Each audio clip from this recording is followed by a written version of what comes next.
In Chapter 3, we discuss the fundamental change in the world of organizational learning. We go from training to learning. We discuss new methodologies of learning, such as massive open online courses, gamification, virtual reality, and much more. And we discussed relevant theories and concepts in the changing world of learning. So if you're reading Chapter 4 of our book, you are going to be looking at a key issue that is facing many organizations today. And these are issues around diversity and inclusion, sometimes also known as DEI, diversity, equity, and inclusion. The approach that I took when I was looking at this topic was to summarize a large amount of research and to do it using the systematic review methodology. If you're not familiar with this methodology, there are specific search criteria that are employed. The information is extracted using templates and then evaluated to arrive at an overall conclusion. And the important conclusion is that a climate for inclusion, so providing that climate where people do feel safe, actually has a very positive impact on the organization. So it is a very important topic, and I think the chapter contributes something quite unique to our discussions around this topic. So chapter 5 is also dealing with a very important topic. In fact, one which is on everyone's lips as we talk about matters such as the Great Resignation or things that are related to burnout in the workplace. And these are topics that you'll be hearing reported on constantly at the moment. So we're looking at the things, the factors that can contribute to various kinds of negative reactions from employees. But we're also looking at it in ways that aren't necessarily very common. So for example, we've taken the time perspective because we think the time dimension is quite often omitted from models of workplace stress. We also need to consider both objective and subjective aspects of time, which is not often done when people are talking about the relationship between work factors and individual outcomes. The world is certainly changing quickly, and we think that for research to inform best practice and models for how to manage workplace stress, it needs to incorporate some of these new and helpful dimensions into the frameworks that we are using.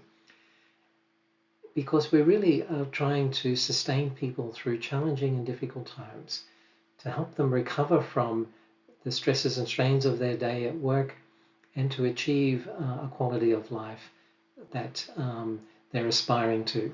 So that's a quick summary of this chapter. Hi everyone.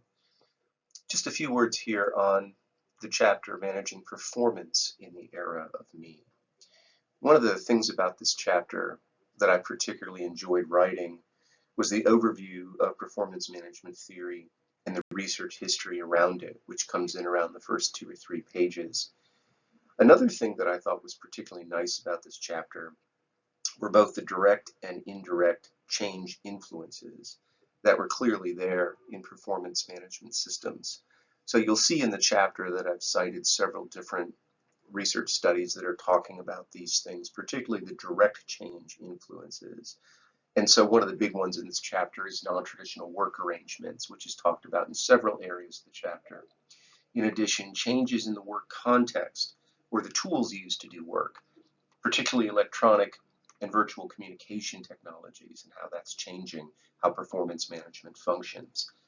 And then finally, we talk a bit about employee individual differences and other types of employee-specific characteristics that are really helpful to understand how performance management systems may be changing.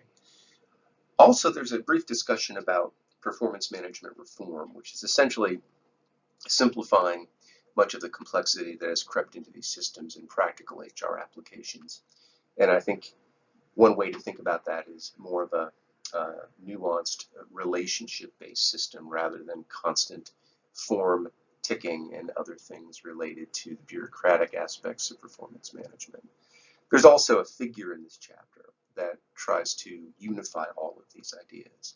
So I hope you'll enjoy this chapter, and if you have any comments or thoughts on it, it would always be interesting to hear from our audience, and thank you for having a look at it. We appreciate your interaction with our product and any insights you might have.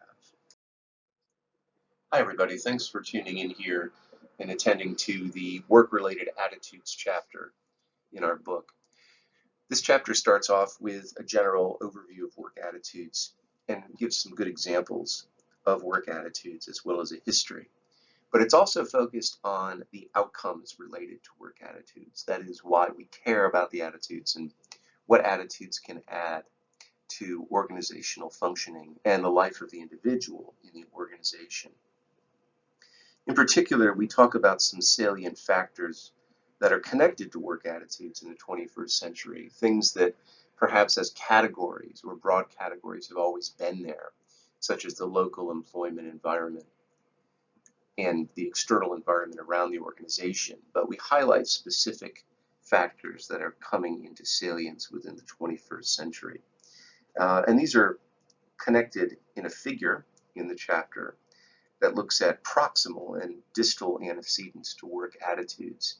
And so we see things in these chapters such as communication technology changes and changes in factors that define the relationship of the employee to the firm or the employee to the organization. So these are also things that appear within the figure. So the figure is a very good starting point to go if you wanted to get into this chapter and have a quick overview of what it's offering. Having looked at the chapter figure is going to be a good organizing principle as you make your way through the chapter. The chapter discusses that figure at length, and most of the end of the chapter is discussing those proximal and distal antecedents to motivation. And then the chapter ends with some recommendations for research. So I hope you enjoy this chapter and can make it part of your own research as the years progress for you. Thank you. If you read chapter 8, you will find a focus on a broad framework of compensation, taking into account not only pay, but also other important concepts such as well-being and such as learning and development. We will look on features like personalization and choice in building the right total compensation package for employees.